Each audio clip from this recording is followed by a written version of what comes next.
문재인 정부의 부동산 정책과 과제라는 주제로 이 분야의 최고의 권위자이신 권대중 교수님을 강연자로 모시고 여러분과 함께 고뇌하면서 그 해결 방안을 모색하는 그런 소중한 시간을 갖고자 합니다.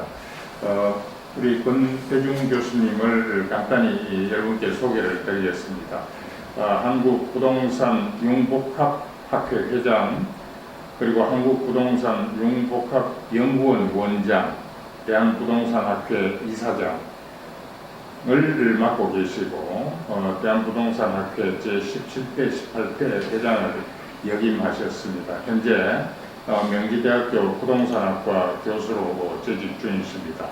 예, 감사합니다.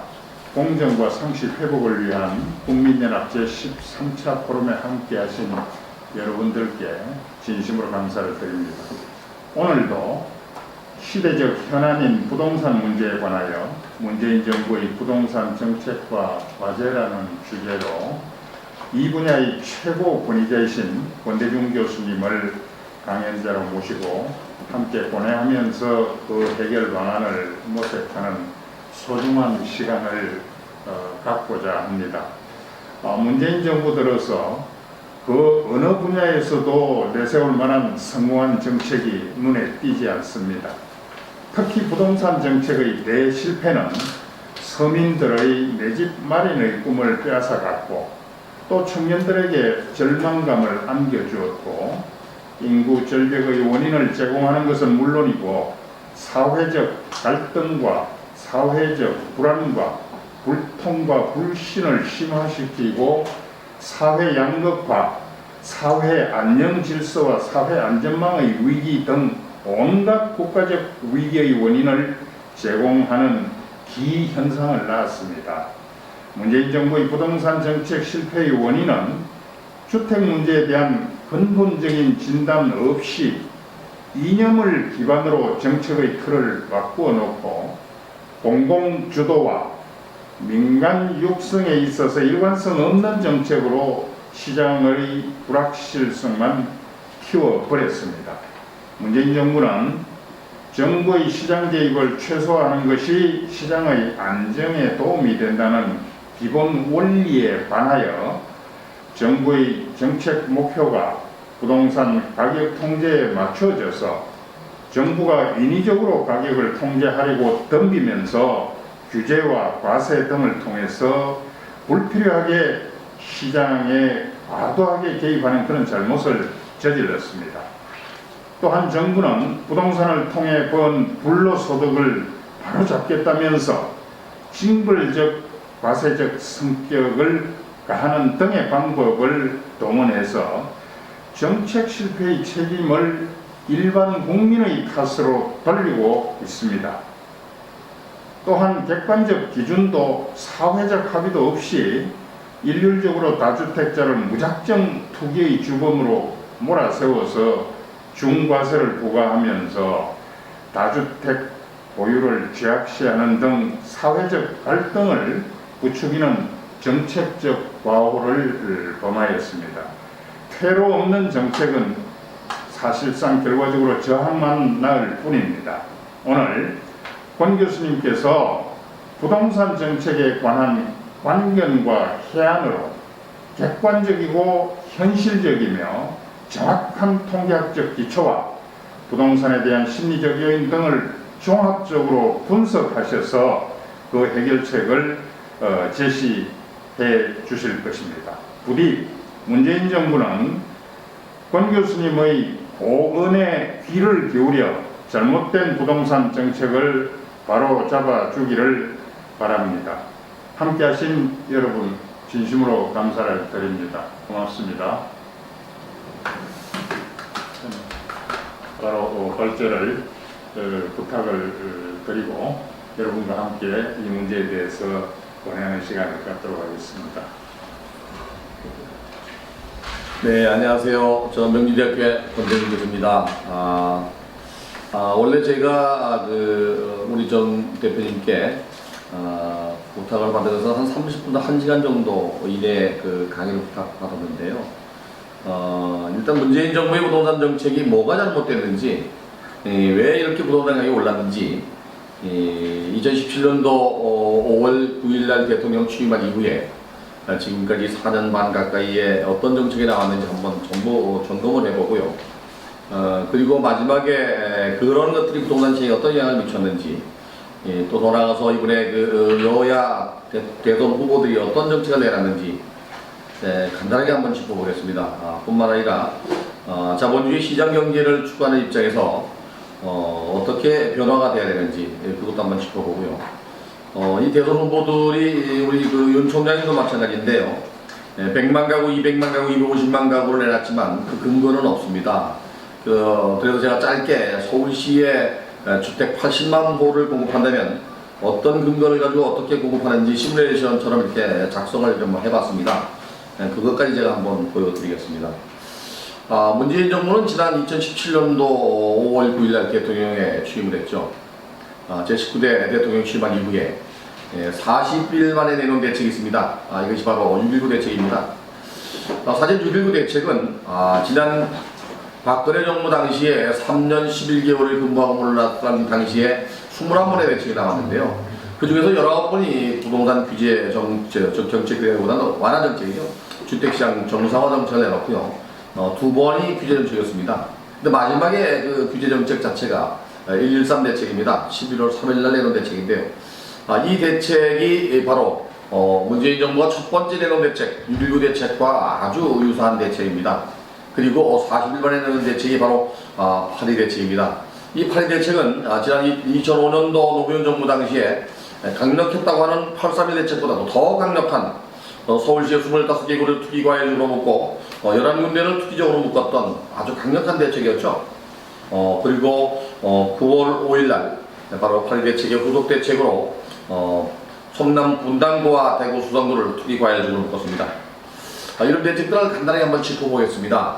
부동산 정책이라는 건요, 저도 부동산학을 올해 40년째 가까이 하고 있는데요. 인위적으로 정부가 시장을 끌고 가거나 정책이 시장을 이기려고 하면 안 됩니다. 자본주의 시장 경제는 시장에 순응하면서 정책을 내놔야 함에도 불구하고 지금까지 수요와 공급을 둘 다 억제하는 소위 역수요법을 택한 거 아닌가. 부동산 학에서는 부동산 정책은 바로 부동산과 인간과의 관계를 원만하게 만들어주는 겁니다. 근데 이 원만하게 만드는 게 인위적으로 하는 게 아니고요. 수요가 있는 것에 공급을 하되 수요자가 원하는 지역에 원하는 시기에 원하는 규모로 주택을 공급할 수 있어야 가장 바람직한 정책이지만 이것이 도심지에서는 불가능하기 때문에 규제 완화 정책이나 규제 정책으로 이 시장을 리드하는 겁니다. 시장이 왜곡되고 잘못될 때 개입하는 것이 정책이지 정책이 시장을 끌고 가는 것은 아닙니다. 이 정부가 바로 시장을 끌고 가려고 했기 때문에 또 규제 정책으로 갔기 때문에 또 다주택자가 투기꾼으로 몰려서 팔지도 못하게 했기 때문에 부동산 가격은 이 4년 반 동안에 거의 160% 이상 올랐습니다. 제가 여러분들한테 오늘 보여드리려고 한국부동산원 자료를 2017년도 5월 달부터 지난 7월 말까지 시계열 분석을 했습니다. 그리고 역대 정부가 부동산 정책을 하면서 어떤 가격이 어떻게 변했는지도 그래프를 한번 보겠습니다. 이 문재인 정부가 들어오기 전에 바로 노무현 정부나 이명박 정부나 박근혜 정부가 부동산 정책을 내놓으면서 여러 가지 규제와 완화 정책을 내놨는데 특히 그 중에서 노무현 정부는요, 이 부동산 시장의 규제로 해서 가격이 급상승했죠. 아주 독보적 상승을 했습니다. 물론 이번 문재인 정부는 노무현 정부만큼은 오르지 않았지만 그래도 지역별 차별화에서 160%가 더 오른 적이 있습니다. 2008년도 리만 브로스 사태에 IB&A 부도난 이후에 2009년도, 10년도, 11년도 세계 경제나 국내 경제가 어려웠습니다. 그리고 2007년도 정부는 민간택지 분양가 상한제를 적용하면서 모든 건설사들이 한 번에 주택 공급을 늘리는 바람에 주택 공급 과잉이 됐죠. 그래서 정부는 2009년도 이명박 정부 당시에 2009년도 2월 13일부터 12일부터 그 연말까지 미분양 주택을 구입하는 경우에는 취득세 50% 감면과 양도세 5년간 면제 혜택을 줬습니다. 바로 2009년도 1월달에 공급량이 많아서 특히 미분양 주택이 16만 7천 가구나 됐습니다. 부동산 가격이 오르고 내리는 것은요, 공급량과 관련되어 있거든요. 이후에도 부동산 시장은 2009년도 영국발급 위기를 비롯해서 2010년, 11년도 그리스, 이탈리아, 포르투갈, 스페인을 통한 유럽발 금융 위기, 대외 경제의 불확실성과 국내 주택 공급 확대가 바로 주택 시장을 어렵게 했기 때문에 이명박 정부나 박근혜 정부 중반기까지는 주택 시장은 하향 정세를 갔죠. 그리고 말미에 이제 주택 시장 정상화 대책을 내놓으면서 바로 주택 가격이 오르기 시작했습니다. 오죽하면은 박근혜 정부가 빚내서 집사라는 얘기가 나오겠습니까? 그 정도 시장이 안 좋았다는 거죠. 근데 이번 정부는 들어와서 전국적으로 주택 가격이 상승하는 그래프를 보시면은 박근혜 정부에서 이명박 정부로 넘어오면서 또 박근혜 정부로 해서 또 이 문재인 정부로 넘어오면서 급상승한 그래프를 볼 수가 있습니다. 두 번째 그래프 역시 마찬가지로 박근혜 정부에서 이명박 정부로 나오면서 여러 가지 대책을 내놓을 때마다 부동산 가격이 오른 것을 한눈에 볼 수가 있습니다. 규제 대책뿐이 아니라 여러 가지 대책을 내놓을 때마다 오히려 시장이 안정화되는 것보다도 오히려 가격이 더 많이 오르지 않았나 이런 생각이 듭니다. 다음번 그래프도 역시 마찬가지로 아파트의 전세 지수입니다. 부동산 가격이 오르면 수익률을 맞추기 위해서 전월세 가격이 올라갑니다. 그런데 불구하고 이번 이명박 정부는 임대차상법뿐이 아니라 전월세 상한제를 통해서 가격을 통제하고 공급을 하지 않는 바람에 주택 가격뿐이 아니라 전월세 가격도 많이 올랐죠. 물론 저금리에 부동산 수익이 높아서 투자 수요가 늘어나거나 유동성 자금이 많은 것도 있지만 결국에 주택 시장이 안정화는 결국에 분양 물량이 많아야 시장이 안정화됩니다. 그러나 전월세 시장의 안정화는 당장 들어갈 물량이 많아야 안정이 됩니다. 근데 이번 정부 이 두 가지를 다 놓치지 않았나 하는 생각이 듭니다. 세 번째는요, 서울시의 시세입니다. 서울시는 다른 지역보다 워낙 많은 주택 가격이 올랐습니다. 나중에 뒤에 한번 보시겠지만 서울은 약 한 93만 가구 정도의 주택 공급이 부족합니다. 그런데도 불구하고 재개발 재건축이나 정비 사업을 통해서 시장을 규제했기 때문에 이번 정부 4년 내내 주택 공급이 늘지 않았습니다. 올해 12,000가구 예주 물량인데요. 내년에는 이보다 더 적습니다. 수요는 그장했는데 공급이 준다면 당연히 가격은 오를 수밖에 없죠. 여기에다가 세제 강화도 있었기 때문에 오히려 전세 물량은 반전세나 월세로 전환되는 가속화 현상을 만들었죠. 그래서 전세 가격도 오른 것을 알 수가 있습니다. 자, 주택과 아파트 시장의 매매 동향을 한번 보겠습니다. 이거는 여러분들 공정하게 하기 위해서 사실 어쩌면은 공정한 것보다도 낮은 가격을 제시하고 싶었습니다. 제가 KB 부동산 시세를 통해서 본다면은 훨씬 많은 가격이 올랐을 텐데 한국부동산 원으로 제가 한정해서 2017년도 5월부터 지난 7월까지 발표된 자료를 제가 시기열 분석한 것입니다. 5대 가격 시의 주택가격, 중위가격 상승률입니다. 두 번째 그래프는요, 서울과 인천, 경기, 이 전국적인 주택가격 상승입니다. 서울은 75.3%가 올랐습니다. 평균입니다, 평균.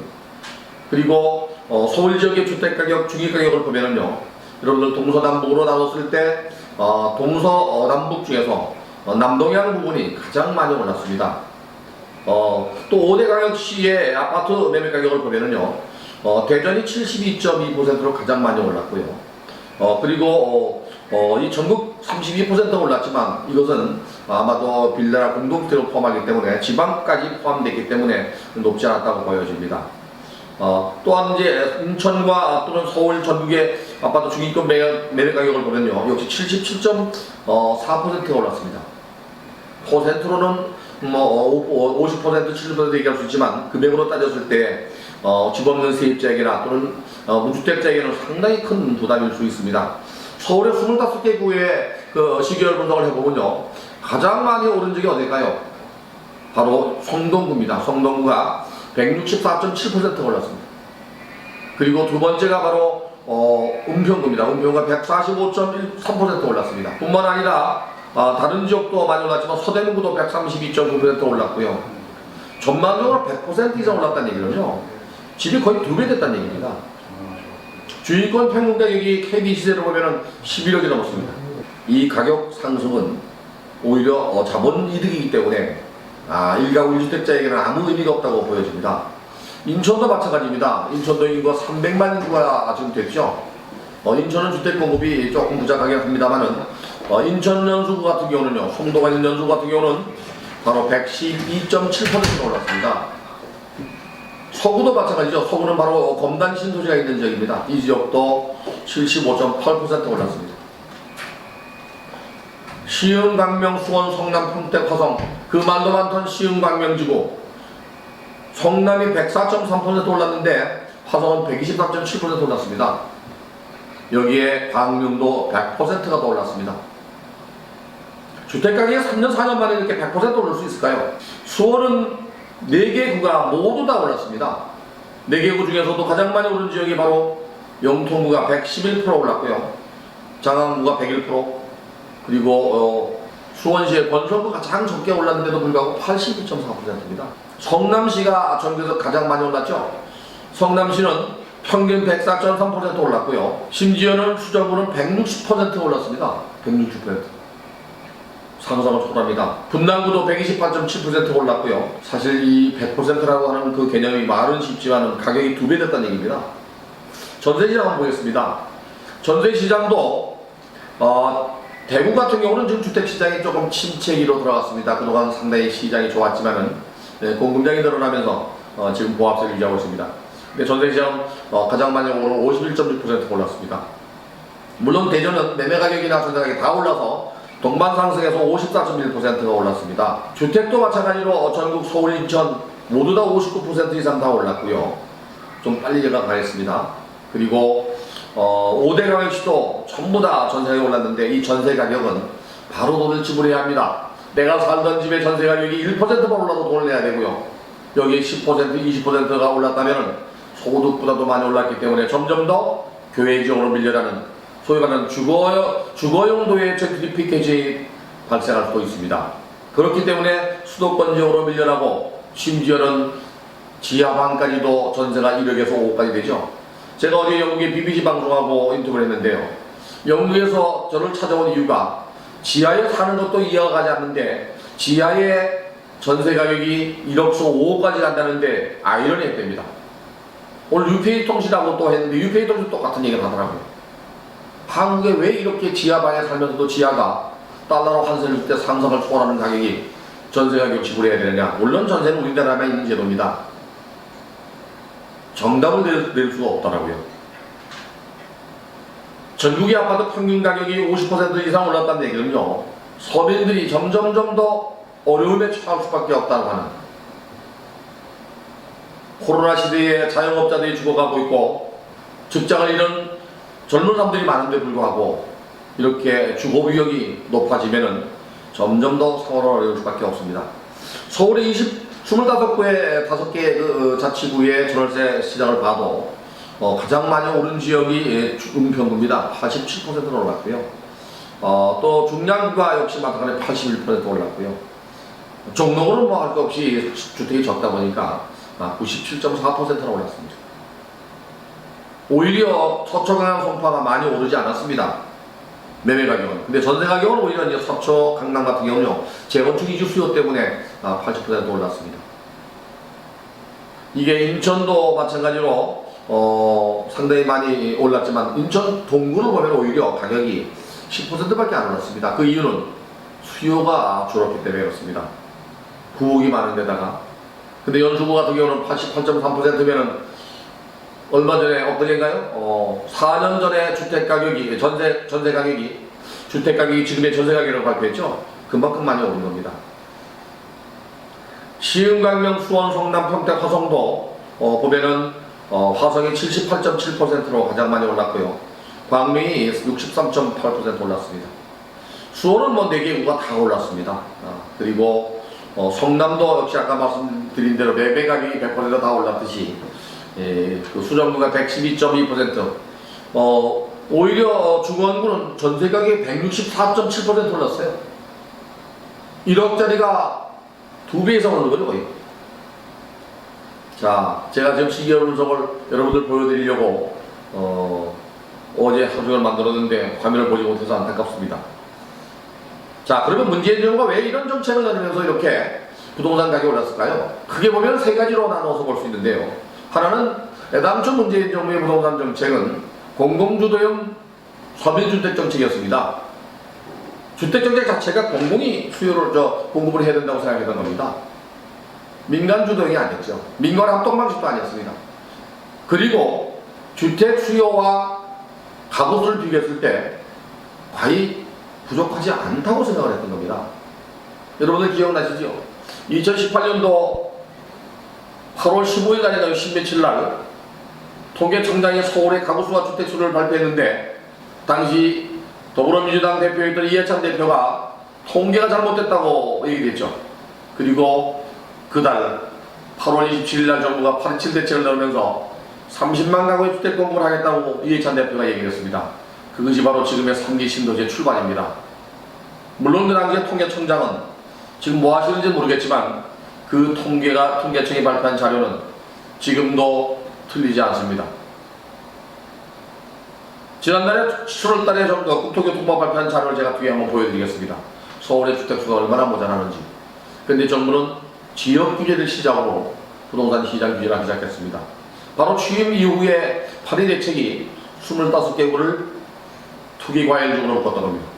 이 조정대상 지역이나 투기과열지구 투기지역으로 묶게 되면 양도세 중과세뿐이 아니라 재건축 지위양도 금지부터 대출 규제까지 모든 게 규제됩니다. 여기에 공시지가 현실을 추진하면서 보유세와 양도세와 종합부동산의 취득세까지도 모두 상당히 많이 올렸죠. 근데 정부는 뭐라고 하죠? 세금은 올리지 않았다고 얘기하거나 적게 올렸다고 얘기합니다. 부동산 가격이 오르는 건 얘기는 안 해요. 주택가격이 1억일 때 1%의 세금을 내는 것과 2억일 때 1% 세금 내는 건 다릅니다. 주택가격이 오른 걸 따졌을 때에는 상당히 많은 부담이 가는데 불구하고 세율은 손대지 않았다고 얘기합니다. 이 세금 규제가 역시 마찬가지로 이번 정부의 실기가 아니었나. 마지막에 대출 규제죠. 가계부채가 1800조 가까이 됩니다. 1780조가 넘었습니다. 이 가계부채 때문에 문제가 되는 것은 바로 금융기관이겠죠. 근데 저금리 탓도 있습니다. 또 코로나 탓도 있습니다. 가계부채를 규제하면서 부동산 시장을 안정화시키는 것은 물론 좋을 수도 있습니다. 하지만 이거를 일괄적으로 규제하다 보니까 일정 기간 무주택자거나 상해 최초 주택 구입자로 주택을 사보지도 않은 사람에게도 대출을 규제하게 되면 결국에 선의의 피해자가 나오게 됩니다. 이렇게 지역 규제나 조세 규제나 대출 규제로 부동산 시장을 규제하기 시작한 것이 3년 4년 동안 공급을 늘리지 못한 원인이 아닌가. 물론 이제 지난 김현미 장관이 퇴임하기 전까지 3년 동안 주택 공급을 127만 가구 플러스 알파, 변창흠 전 장관이 83만 6천호, 두 개 합쳐서 210만호 이상을 공급하겠다고 발표했지만 10%도 진행되지 않았습니다. 그래서 계획만 있는 공급 대책을 내놓지 않았나 그런 생각이 듭니다. 결국에 공공주택 선주택 정책이 잘못됐다고 얘기하는 겁니다. 공공이 주도하기 전에 민간이 활성화됐다면 주택 공급이 원활하지 않았나, 수요자가 있는 곳에 공급을 했을 거라고 보여집니다. 이 다음번에 아마 그 대선 후보들이 내놓은 정책을 보면 알 수가 있습니다. 세간에는 이제 문재인 정부가 24번, 25번의 부동산 정책을 내놨다고 하는데 32번의 정책을 내놨습니다. 후속 대책까지. 제가 말씀드린 대로 첫 번째 규제 대책은 바로 취임 이후에 6.19 대책. 이거는 그 대출 규제와 재건축 규제, 그리고 여러분들 아다시피 이제 지위양도 금지죠. 재건축 규제를 했습니다. 그리고 8.2 대책은 그 이후 40일 만에 내놓은 대책인데요. 이거는 뭐 지역 규제라고 봐야죠. 그리고 그 대책은 아까 말씀드린 대로 대구 수성구와 성남 분당구를 투기 과열적으로 묶었죠. 그리고 난 다음에 10월 24일 날 정부는 가계부채 종합대책을 내놨습니다. 이게 네 번째 대책입니다. 당시에 가계부채는 1200조가 안 된 상태였습니다. 가계부채가 늘어나는 것을 규제하겠다고 해서 DSR 적용을 강화했다고 했어요. 결국에 1년 뒤 2018년도 11월부터 DSR 전면 도입합니다. 물론 국민은행은 이거를 2018년 3월부터 적용했죠. 그리고 다섯 번째 대책이 바로 1월 29일 날 대책인데 그 주거복지 노동입니다. 문재인 정부가 부동산 대책을 내놓기 이전에 후보 시절에 내놓은 대책 그것을 실행하기 위해서 주택 100만 가구를 공급하겠다고 얘기했습니다. 그 100만 가구를 들여다보면요, 좀 아이러니한 게 있습니다. 이 100만 가구 중에서 50만 가구가 30만 가구가 청년임대주택입니다. 그리고 실업무 휴방주택이 20만 가구입니다. 50만 가구가 젊은 사람들에 대한 주택입니다. 물론 21대 국회 그 개원 전에 그 선거가 있기 전에 정부는 주택 공급을 10만 원을 더 하겠다고 했죠. 그리고 청년 임대주택 5만 가구와 실업무 휴방주택 5만 가구를 더 한다고 했습니다. 자, 청년 임대주택 35만 가구와 실업모금 수당주택 25만 가구 어느 정도 양일까요? 바로 89년 90년도에 노태우 정부 당시에 1기 신도시를 공급했는데요. 1기 신도시가 바로 분당, 일산, 평촌, 중동, 삼본 5개 신도시입니다. 이 5개 신도시의 주택수가 얼마나 될까요? 모두 합쳐도 29만 2천 가구입니다. 30만 가구가 안 됩니다. 지난번에 변창흠 장관이 83만 6천억 공급을 하면서 32만 가구를 서울시에 공급한다고 해서 제가 깜짝 놀랐습니다. 분당의 3배, 1기 신도시 양을 서울에 어디에다 공급하나? 근거 없는 대책을 내놓은 거 아닌가? 정책을 내놓은 거 아닌가? 이 바로 112 이후 대책이 주거복지 로드맵이었습니다.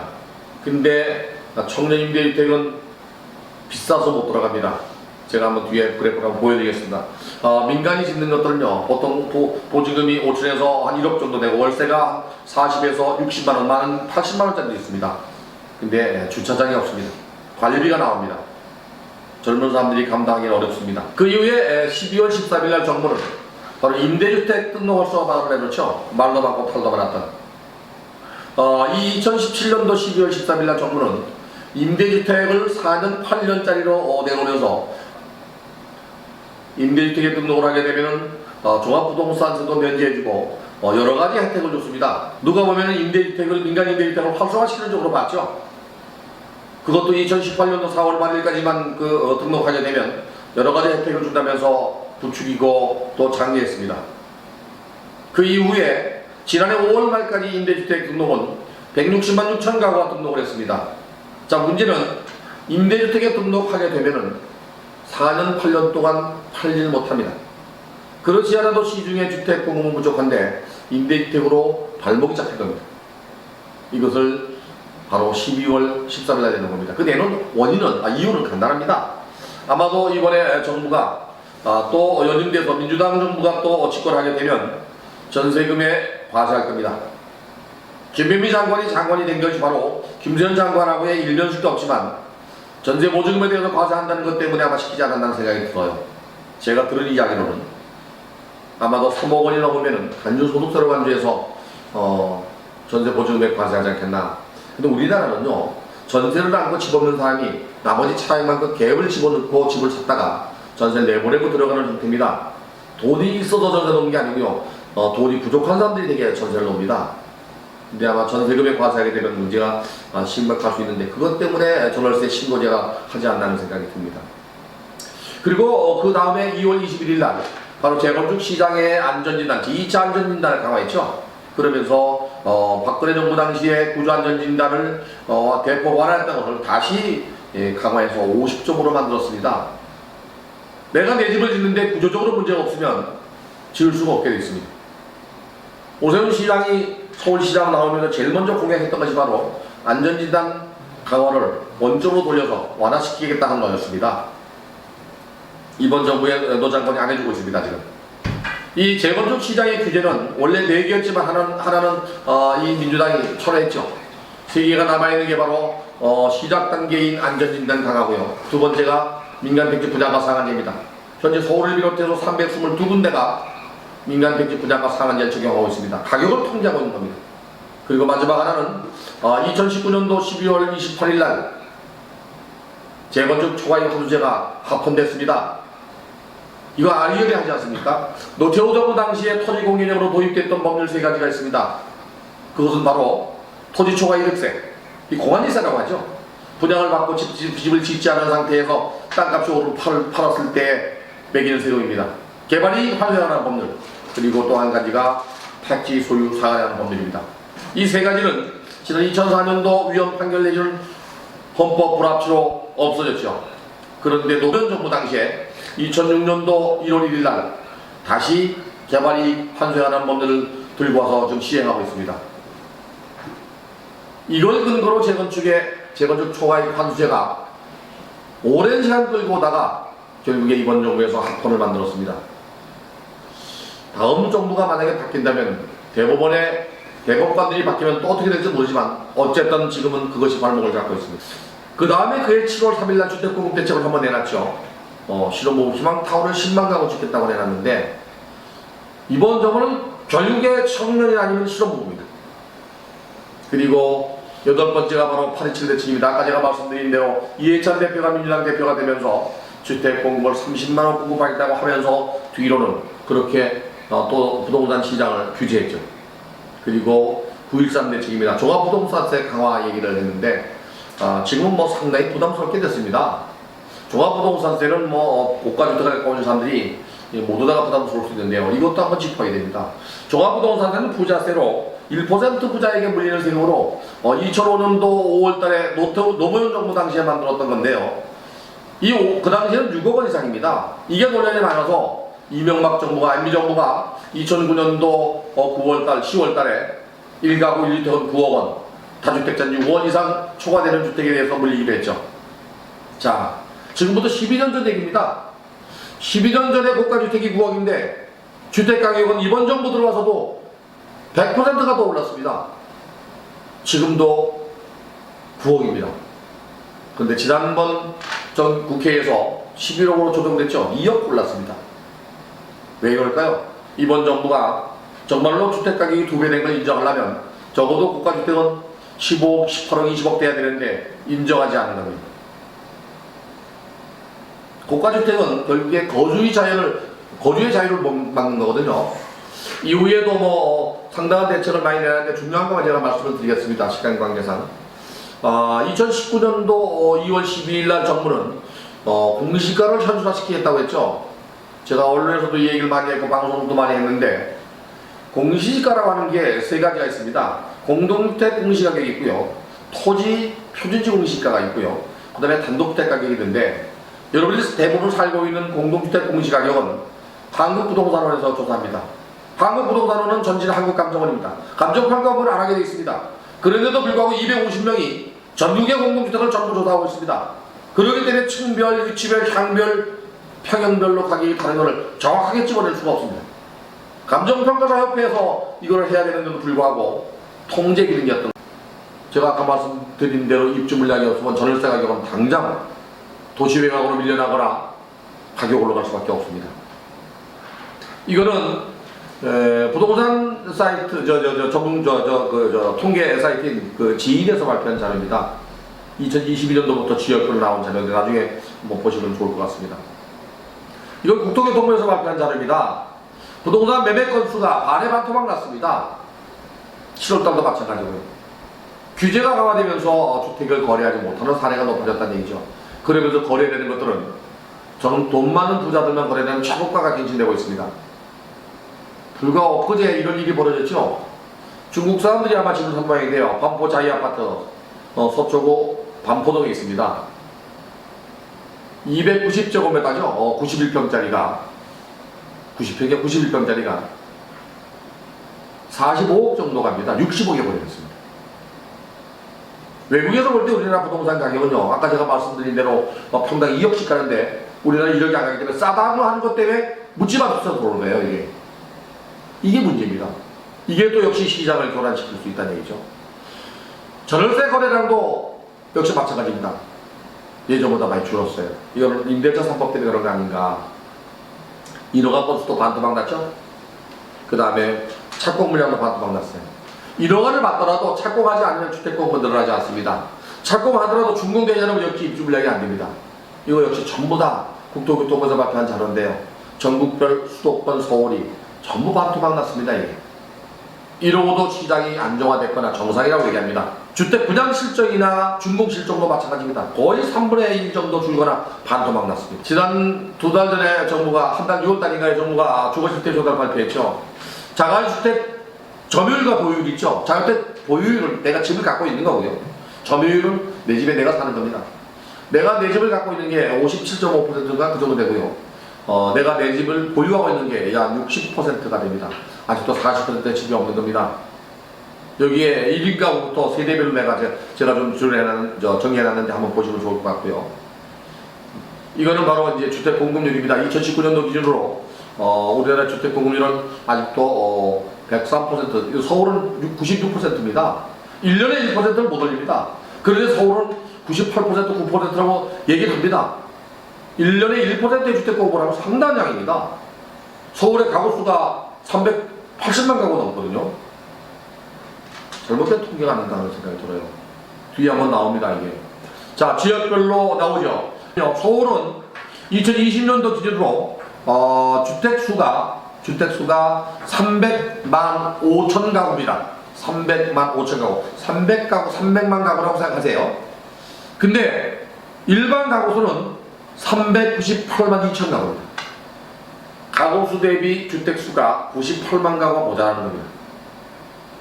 이건 통계청 자료에 국토부가 발표한 자료입니다. 서울에 98만 가구가 모자라는 겁니다. 근데 이 중에서 주택이 93만 가구와 98만 가구 모자라는데도 불구하고 나머지 있는 주택이 1가구 주택 또 있으니까 실질적으로 주택 공급은요 턱없이 부족하다는 얘기입니다. 무주택수를 보면 알 수 있죠. 무주택수가 200만 가구입니다, 서울에. 그러니까 결국에 315만 가구 중에서 주택을 갖고 있는 사람이 3분의 반 좀 안 되지 않은 사람이 다 갖고 있다는 얘기예요. 이걸 보고 아마 정부가 다주택자들에게 규제를 강화한 거 아닌가. 그런데 서울의 주택청약 통장 가입자는 지난달 말 기준으로 600만 명이 넘었고요. 1순위가 350만 명이 넘었습니다. 주택을 분양하게 되면 뭐 몇백 대 1은 당연한 겁니다. 그래서 분양을 받게 되면 못 들어오는 말을 하는 거예요. 애당초 근본적으로 주택 공급이 부족하다는 얘기예요. 우리 윤석열 후보가 250만 가구 주택 공급을 한다 그랬죠. 서울에 50만 가구 한답니다. 그래도 모자랍니다, 이거. 모자랍니다. 물론 너도 나도 다 집을 갖고 있지는 못할 겁니다. 인구도 점점 감소하지만. 근데 서울은 누구나 살고 싶어하는 지역입니다. 물론 수도권에 사는 분도 수도권에 살고 싶은 사람도 있을 겁니다. 그러나 직장을 다니는 사람들은 직장과의 거리에 가까운 서울에 살고 싶어하는 사람들이 많기 때문에 이렇게 주택 공급에 문제가 있는 겁니다. 자, 이거는 이제 정부가 주택 공급을 발표했던 내용입니다. 이건 좀 넘어가겠습니다. 이거를 나중에 한번 보시면 될 것 같고요. 주택 공급을 뭐 역세 공급이나 재개발 재건축 규제 완화하겠다고 했지만은 전혀 된 게 없습니다. 공공재개발 재건축 아직도 진척이 별로 없습니다. 이거는 이제 아까 앞에서 말씀드린 대로 지난 2017년도 12월 13일 날 정부가 임대주택 등록 활성화 방안을 내놓고 난 이후에 연도별로 그 주택이 이제 기간이 만료돼서 해제되는 주택을 제가 표시했습니다. 서울이 금년도에 약 17만 8천 가구가 임대주택 기간이 만료돼서 일반 시주에 나옵니다. 엄청 많죠? 엄청 많아요. 그것도 이미 누군가가 살고 있는 집입니다. 그리고 내년에는 22만 가구가 나옵니다. 그리고 2023년도에는 24만 5천 가구가 나옵니다. 이렇게 전국적으로 현재 160만 6천 가구가 임대주택에 등록을 해서 발목이 잡혀 팔 수가 없는 주택으로 되어 있습니다. 물론 임대기간이 끝나고 나면 이제 팔겠죠. 그런데 이 김현미 장관이 재임 3년 동안에 127만 가구 플러스 알파에 변창업 양강 83만 6천 가구, 도합 10만 6천 가구가 공급되면 어떤 현상이 벌어질까요? 제가 볼 때는 50% 가량 30%도 목표 달성을 못할 거라고 보여집니다. 그래서 아마 후보들이 주택 공급을 늘리겠다고 발표하지 않나. 제가 주요 그 정책 나온 것만 제가 정리를 했어요. 제 앞에 얘기를 이제 보여서 한 번 더 하고요. 일반 내용은 이제 문재인 정부의 부동산 정책은 여기서 마치고 후보들의 정책을 한번 간단하게 보겠습니다. 이 더불어민주당의 그 이재명과 이낙연, 박용진 의원 정책만 제가 말씀을 드릴게요. 이재명 후보가 내놓은 정책의 기본 방향입니다. 누구나 주택 100만 가구를 공급하겠답니다. 10%만 있으면 90% 대출을 주거나 임대주택으로 공급하겠답니다. 어디에다 공급할까요? 그리고 재원은 어떻게 마련할까요? 지금 젊은 사람들은요, 완전한 주택을 원합니다. 불완전한 주택을 원하지 않습니다. 이거는 잘못된 생각 아닌가. 두 번째는 이낙연 후보는요, 서울공항을 일하겠답니다. 서울 속으로 2,600만 명 이상이 살면서 유일하게 서울의 전투비행단입니다. 근데 주변 지역을 개발하게 되면 투기가 일어나기 때문에 공항을 개발하겠다고 얘기합니다. 지금 서울공항 때문에 성남이나 또는 강동구나 송파구가 높이제한을 받고 있습니다. 이걸 개발하게 되면 높이제한이 완화되게 되면 결국에 땅값이 올라서 투기가 일어납니다. 둘 다 실현 불가능한 얘기를 하는 거 아닌가. 또 하나는 이제 박용진 후보가 뭐 인천공항을 김포공항으로 뭐 이걸 이전하겠다. 김포공항 이전하면 뭐 어디로 갈까요? 일본도 나리타 공항이나 또 어디죠? 공항이 2개가 있습니다. 서울 주변 지역의 유일한 공항입니다. 실현 불가능한 얘기를 좀 하지 않나. 그래서 민주당은 아니다. 저는 민주당은 정책이다 아니다라는 생각이 들어요. 우리 거 한번 볼까요?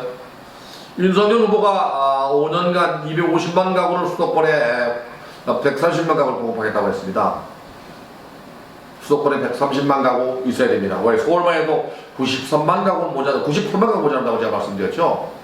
근데 이제 이걸 어떻게 한다는 것은 구체적으로 없지만은 일단은 뭐 구체적인 그 틀은 발표하지 않았나.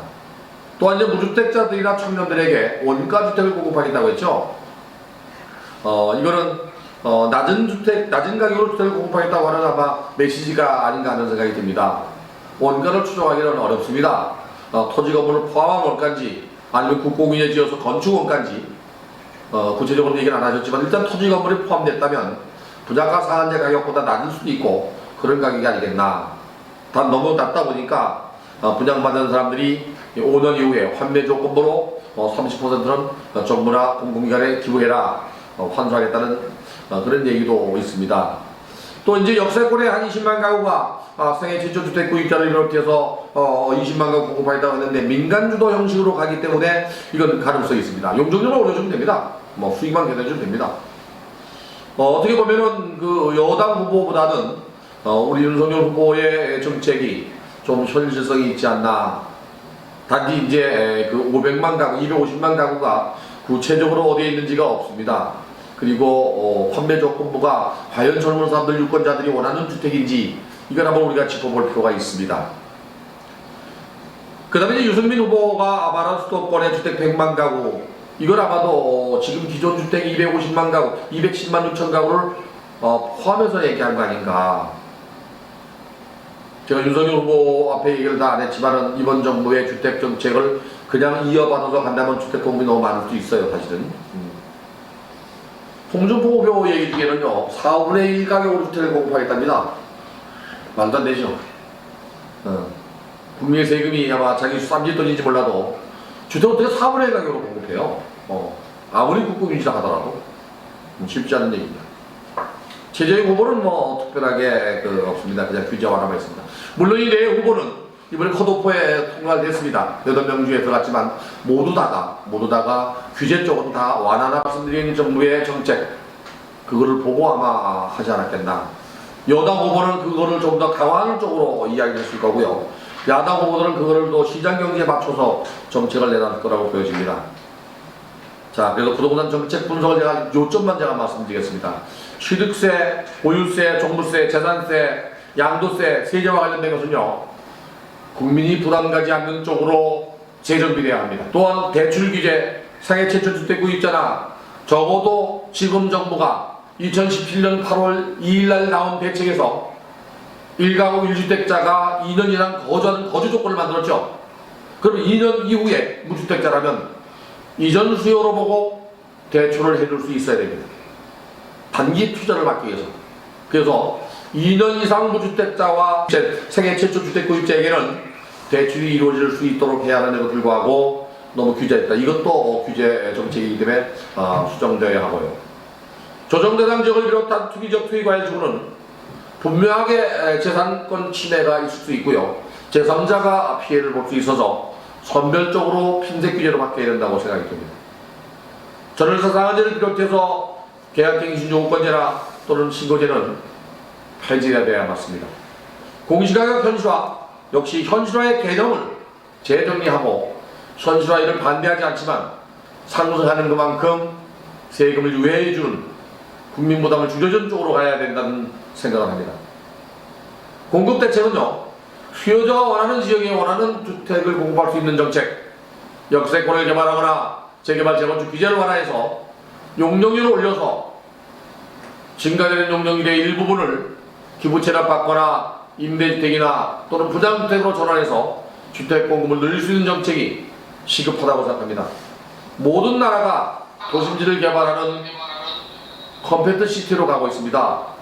인구가 점점 감소해서 새로운 신도시를 만들면서 확산되는 도시보다는 도심지로 모이는 그런 정책을 쓰고 있는데 불구하고 우리나라는 0.8명도 낮지 않는 인구 증가율에 외곽지를 개발하는 쪽으로 가고 있습니다. 이번에 3기 지도지 세 번째 발표는요, 화성과 안산까지 먼 거리에 신도시를 만들겠다고 14만 가구 발표했죠. 그 14만 가구 중에서 12만 가구는 수도권이고 2만 가구는 바로 대전과 세종시입니다. 이제는 좀 도심지가 노후불량해지고 슬럼화되는 것을 방지하기 위해서 새로운 환경을 바꾸기 위해서 고밀 개발이 필요할 때가 아닌가 하는 생각이 듭니다. 3기 신도시는 저는 재준비되어야 된다고 생각합니다. 이미 투기가 많이 일어나서 집값도 많이 상승했고 분양가격을 낮추기에는 역부족입니다. 그래서 거리가 먼 지역이나 또는 문제가 있는 지역은 오히려 신도시를 개발하는데 재준비하는 쪽으로 한번 생각해야 되지 않나 생각이 듭니다. 물론 수요자가 원하는 지역이나 수요가 있는 것을 공부를 해야 되겠죠.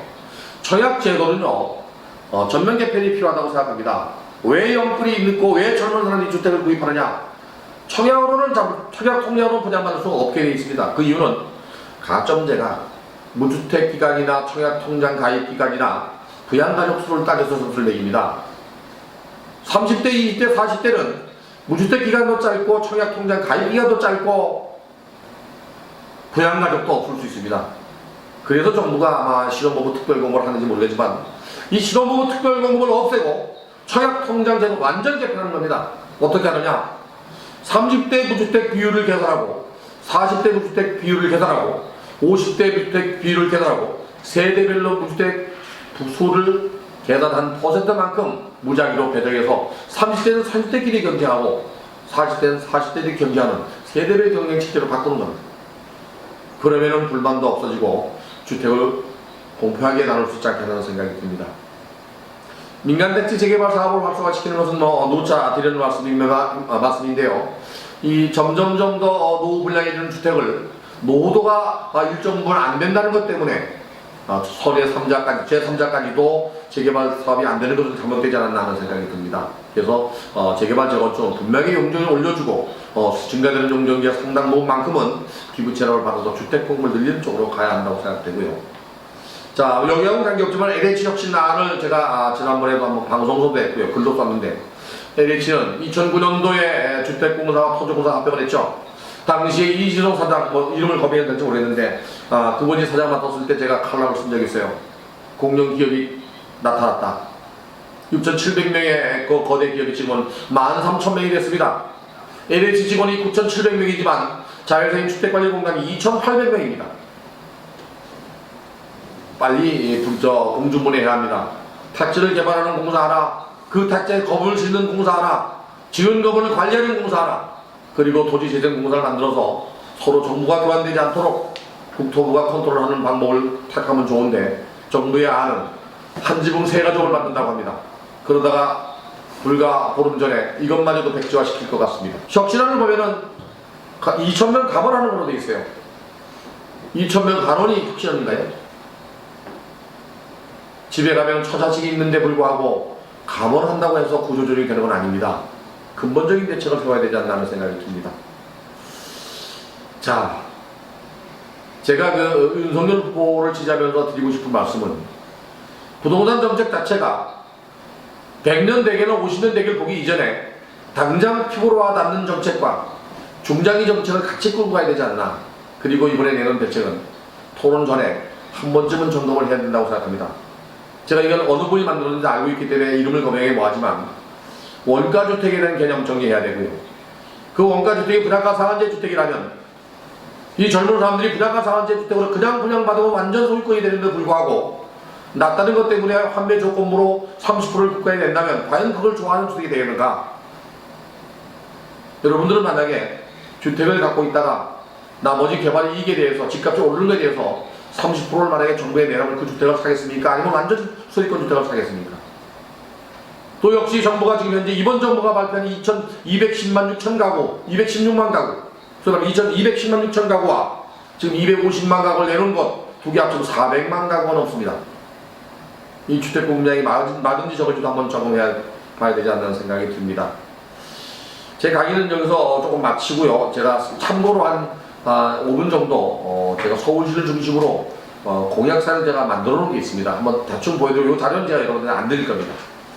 제가 이런 정책을 내놨어요. 주택 공급 정책, 반시장 정책, 그 다음에 강남북 균형 발전 정책이라고 해서 내놨는데요.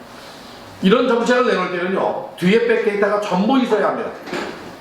주택 공급 정책에 대해서 주택 바우처 제도를 도입한다든지, 또는 뭐 주택을 몇만 가구 도입한다든지, 또는 청년에게 어떻게 한다든지, 또는 재개발 재건축 어떻게 한다든지 공급 정책입니다. 반시장 정책은 세제 취득세 부분부터 세제까지 어떻게 해야 되는 게 구체적으로 나와야 되고요. 강남북 균형 발전도 구체적으로 나와야 되는데 정책에 빠졌어요. 없습니다. 그냥 틀만 갖고 있지 않나. 제가 시간 관계상 이 내용은 뒤에 이렇게 백데이터가 있습니다. 여기 제가 아까 말씀드렸지만 청년들에게 임대주택을 짓는 게 이게 일반과 공공이 있는데요. 지금 잘 보이진 않지만 임대료가 보증금 9,170만원에 월세가 85만원입니다. 관리비 별도입니다. 이게 현실입니다. 지금 문재인 정부는 이익하고 있습니다. 젊은 애들에게 싼 주택을 공급하겠다고 했는데 적어도 보증금이 몇천만원에 월세가 몇십만원에 관리비까지 직장인이 아니면 들어갈 수 없는 주택을 공급하고 있어요. 들어가도 저축할 수 없는 정도입니다. 이건 제가 시장에서 조사한 가격입니다. 그래서 청년들에게는 정말로 주택 바우처 제도를 도입해야 된다. 이게 박근혜 정부 때부터 시작했던 거거든요. 이건 좀 필요한 제도가 아닌가. 주택 공급 80만 호 공급과 관련되거든요. 뒤에 보면은 제가 데이터를 가지고 있습니다. 엑셀 자료를 제가 띄워드릴 수 있는데 여기 띄울 수가 없고요. 여기 나옵니다. 서울의 재개발 재건축, 그다음에 이제 소규모 재건축부터 서울시에서 주택을 공급할 수 있는 면적을 전부 제가 뽑아놓은 게 있습니다. 그래서 이 면적별로 세대별로 50%나 100% 정도 고용률이 올렸을 때 가능하겠는가? 그리고 주택은 60제곱미터나 85제곱미터 했을 때 주택수가 얼마나 되겠는가 보고 세대수를 산정한 겁니다. 이게 적어도 이 정도는 백데이터를 가지고 있어야 나중에 정권이 바뀌더라도 또는 토론하더라도 되지 않겠나 하는 생각이 듭니다. 이래서 제가 규제 완화나 균형 발전도 모두 만들어 봤습니다. 이거는. 자, 제 강의 여기까지 마치고요. 제가 질문을 받겠습니다. 시간 관계는 충분한 얘기 못해서. 부동산 정책 전반에 관해서 정말 종합적이고 구체적이고 실질적인 그런 어떤 발제를 해 주셨습니다. 여러분들을 대표해서 제가 감사를 드리고요. 이 질문이 지금 여러 가지가 들어와 있는데 시간이 많지 않기 때문에 이 질문 내용이 깁니다만 그냥 제가 요약해서 말씀드리겠습니다. 첫 번째는 외국인의 국내 부동산 취득의 문제점에 관한 질문인데 특히 그 중국인들의 우리나라 부동산 취득하고 관련해서 상호주의적인 그런 입장에서 좀 접근할 방법이 없을까 이런 내용입니다. 여러 가지 통계를 많이 지금 제시하고 있는데 생략을 했습니다. 중국은 토지가 이제 국유지지요. 그래서 일본의 차지법처럼 이제 임대를 하는데 성마다 다릅니다. 베이징이나 상해 같은 경우는 주거용은 50년 정도 임대를 주고요. 한번 연장이 됩니다. 100년까지도 되면서 상속주여 매매가 다 됩니다. 그러나 이제 소유를 할 수가 없고요. 건물만 소유하면서 건물에 주고받습니다. 그런데도 불구하고 우리나라는 집값이 비싸지요. 그러면서 이제 외국인이 부동산 투자할 때는 1년 이상 거주 조건이 있습니다. 꽤 오래된 전인데요. 일본의 중국 사람들이 부동산을 홋카이도에 투자하면서 일본 사람들이 겁을 먹고 중국인 투자를 막았습니다. 우리도 물론 이제 원룡지사가 대주지하는 과정에 제주도에 그런 제도를 만들었는데요. 필리핀부터 이제 개발하는 걸 제안했는데 우리도 그들에게 상호 관계에서 건물만 분양한다든지 또 1년 거주 조건을 만든다든지 또는 매각할 때 또는 이거 제한을 한다든지 중국은 돈을 못 갖고 나오거든요. 이렇게 제한하는 것도 사실 필요하다고 생각합니다. 이런 제도가 있다면 제가 아까 강의 중에 말씀드린 대로 반포 자이 아파트가 45억짜리가 갑작스럽게 65에 거래되지는 않을 거라고 봐요. 부동산 시장 교란을 막기 위해서도 필요한 제도가 되거든요. 상호주의적 접근이 필요하다는 말씀이고, 그다음 두 번째, 자유시장 경제 체제에서 정부가 지나치게 시장에 개입하는 그런 경우에 어떤 부작용을 낳을지에 관한 질문인데, 문재인 정부 또 이전에 노무현 정부의 경우에 보면은 세금이나 이런 식으로 부동산 규제로 집값을 잡으려다 실패하는 그런 경우고, 그 대비가 정확할지 모르겠습니다만 박근혜 이명박 정부 때는 그 반대라고 하나요? 그래서 오히려 규제는 집값을 올리고 규제를 완화하면 집값이 떨어지는 역설적인 그런 상황 이런 것과 관련해서 좀 말씀을 주실 수 있을까요? 이번 정부는 서두에 제가 말씀드린 대로 정말 수요가 있는 것을 공급을 해야 되는 수요 공급 법칙을 따라야 하는데 역수요 공급 법칙을 따른 것 같아요. 수요가 있는 것을 공급을 하는 수요가 분산되고 착각한 거 아닌가. 서울시에 공급을 해야 되는데도 불구하고 공급을 하지 않은 게 문제가 됐거든요. 그래서 시장 경제를 따라야만 시장이 원활하게 돌아갑니다. 제가 서두에 부동산 정책은 인간과 부동산의 관계를 원만하게 만들어주는 게 정책이지 정부가 끌고 가는 게 정책은 아니라고 했죠. 정부가 끌고 가면 분명히 왜곡 현상이 일어납니다. 규제하면 또 다른 왜곡 현상이 나타나게 되어 있습니다. 그래서 이런 왜곡 현상을 막기 위해서도 시장 경제를 추구해야 되지 않나. 수요가 있으면 공급을 해야 되고요. 그러니까 시장을 안정화시키는 것은 딱 두 가지입니다. 매매 시장을 안정화시키려면은 분양 물량이 많아야 됩니다. 일단 뭐 2년, 3년, 4년, 5년 후에 입주하더라도 분양을 받으면 그 분양받은 사람은 매매 시장에 기웃거리지 않습니다. 대기 수요는 낮기 때문에 시장이 안정화되고요. 전월세 시장이 안정화되려면 단기적으로 입주 물량을 늘려야 합니다. 이번 정부는 단기적 정책도 없습니다. 단기적 정책으로 내놓은 게 호텔을 개조해서 주택으로 쓰겠답니다. 이건 말이 안 되지 않습니까? 단기적 정책은요, 이 노후 불량한 주택지를 다세대단에 연립을 칠 수 있게 규제를 완화해 주는 겁니다. 3개월, 4개월은 집을 짓습니다. 4년 반 동안 그냥 놔뒀지 않습니까? 그래서 입주 물량을 늘려야 합니다. 그래야 전월세 시장이 안정화되는데 이 두 가지 정책을 정부는 시장을 순리대로 순응하지 못하지 않았나 하는 생각이 들어서 차기 정부는 꼭 시장 경제를 추구하는 또 시장에 순응하면서 수요 공급 법칙을 따르는 정책을 내놨으면 좋겠습니다. 그러면 이런 외국 현상이나 가격 상승은 어느 정도 안정화시킬 수 있다고 봐요. 네. 시장의 큰 흐름을 거역해서는 안 된다라는 네. 말씀 같습니다. 세 번째, 잘못된 부동산 정책과 교육 정책의 조합이 가져온 그런 역효과에 관한 내용인데, 뭐 이명박 정부 때 예를 들면 뭐 학교 자율화라든지 뭐 대학 입시 완전 자율화 등록 공부불제 등등 수능 체제 개편이라든지 이런 것을 통해서 좀 이렇게 이 고교생들의 입시 부담을 뭐 덜어준다든지 뭐 지방의 명문 고등학교를 분산시켜 가지고 꼭 서울에서 특히 강남에서 공부하지 않아도 되는 그런 분위기, 이것이 서울 집값 상승률을 잡는데 뭐 좀 영향을 줬다 이런 분석도 있거든요. 그런데 지금 문재인 정부 들어가지고 뭐 그 교육 정책은 오히려 반대로 이 진행된 면이 있지 않는가. 이런 것들과 관련해서 부동산 정책하고 교육 정책 결합의 어떤 효과 이런 방향에 대해서 이와 관련 뭐 속박수 논문도 많이 있습니다. 교육 정책이 부동산 정책에 미치는 영향, 특히 이제 강남 지역이 그렇습니다만은 흔한 말로 뭐 2호선 주변에 있어야만 뭐 대학이 좋고 집값이 오른다는 얘기 있듯이. 근데 사실은 이 교육 정책 자체가 부동산 정책에 미치는 영향은 아주 큽니다. 초등학교가 있고 없는 것 차이가 집값 차이가 엄청 나거든요. 또 그 교통도 물론이고 또 학원가가 있고 없는 것도 차이가 많이 나요. 그래서 교육 정책은요 주택 정책과 맞물려서 배치된다고 생각이 되고요. 특히 이제 지방 경제가 어렵고 지방의 대학이 좀 어려워지고 있거든요. 그렇다면은 이 서울에 있는 대학도 정책적으로 좀 분산시킬 필요는 있지 않겠나, 장기적으로는. 인원을 감원시키는 건 뭐 전체적인 그 전반적인 방향성이고요. 정말로 주택 가격을 안정화시키는 것은 그런 측면에서 이 교육 정책도, 고교 정책도 마찬가지고 대학 정책도 마찬가지고 이게 꼭 필요하다고 봐요, 저는. 네. 긴급히 들어온 질문 하나 있습니다. 네. 이 보유세는 네.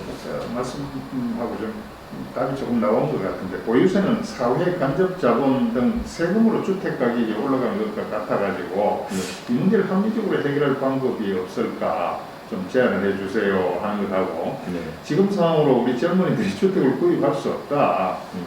젊은이들에게 주택을 원활히 공급하고 보유세든 양도세든 간에 적절히 조절할 방법을 좀 제안해 주세요. 이 문제를 합리적으로 해결할 방법은 무엇인가요? 잠깐 말씀 중에 나왔던 것 같은데. 보유세는 자본이득입니다. 자본이득에 대한 과세는 급격히 올라가게 되면서 가계에 부담이 가거든요. 물론 외국은 이제 취득세와 양도세가 낮기 때문에 보유세가 올린 건데, 우리나라는 지금 양도세를요 부동산과 관련된 세금이 아니라고 보고 있어요. 양도소득세로 봅니다. 소득세로 보기 때문에 부동산 세금은 취득세와 보유세가 있다고 착각하는 것 같아요. 그렇다면은 보유세를 올리려면 양도세나 취득세가 낮아져야 맞는데, 취득세와 양도세도 올리면서 자본이득인 보이스를 올리는 건 합리적이지 못하다. 그래서 저는 개인적으로 만약 후보가 이걸 들으신다면 보유세 세율을 집값이 올라가는 것만큼 낮추는 그 연동제를 적용하면 어떨까? 그래야 되면 부담이 들어갈 수 있거든요. 예를 들어서 그 집값이 5% 10% 올랐다면 세율을 주는 것 중에서 5% 낮춰주는 겁니다. 그러면 몇백 원 안 되고 몇십 원 안 될 수도 있지만 계속적으로 연동적으로 한다면 좀 보유세가 부담되지 않을 수 있고요. 또 하나 이게 조금 나중에 보유세를 올리는 단계적으로 올리려면 결국에는 그 양도세를 낮추는 방법밖에 없거든요. 그 양도세가 낮아진다 그러면 보유세를 점점 올릴 수 있는데 양도세까지도 부담스럽기 때문에 취득세, 보유세, 양도세가 모두 부담스러운 거거든요. 양도세는 저는 장기적으로는 일단 많이 낮춰야 된다고 봐요. 저는. 집은 누구나 사고 팔 수 있어야 되고요. 갖고 있는 동안에 소득이 있어서 감당할 수 있는 정도의 집은 자기가 갖고 있을 수 있는 그런 제도로 바뀌어야 된다고 봐요. 네. 네, 감사합니다. 이 부동산 정책에 관해서 이렇게 한 시간에 다 말씀해 주신다는 것, 그렇게 그런 부탁이었습니다. 한 3번, 4번, 5번 나누어서 이렇게 좀 말씀을 해 주십사 부탁을 해야 되는데, 원체 또뭐 시급성이 있고 해서 총론적으로 좀 다 말씀해달라 이렇게 부탁을 드려서 죄송합니다. 이봉 교수님께서 정말 앞에서도 말씀드렸습니다만 우리 일반인들이 이해할 수 있도록 아주 쉽게 그리고 전문적인 내용도 아주 수월하게 풀어서 말씀을 해주셔서 많은 이해가 되었습니다. 우리 권대중 교수님께 진심으로 감사의 말씀을 드리고요. 이 다음 제14차 포럼에서 여러분들을 뵙기를 기대합니다. 오늘 발제해 주신 권대중 교수님은 저희 공정과 상식 포럼의 상임 운영위원이시면서 회원입니다. 그래서 우리 가족이어서 좀 더 이렇게 억지를 저희들이 부렸는데 죄송하고 감사합니다. 네, 오늘은 여기서 마치도록 하겠습니다.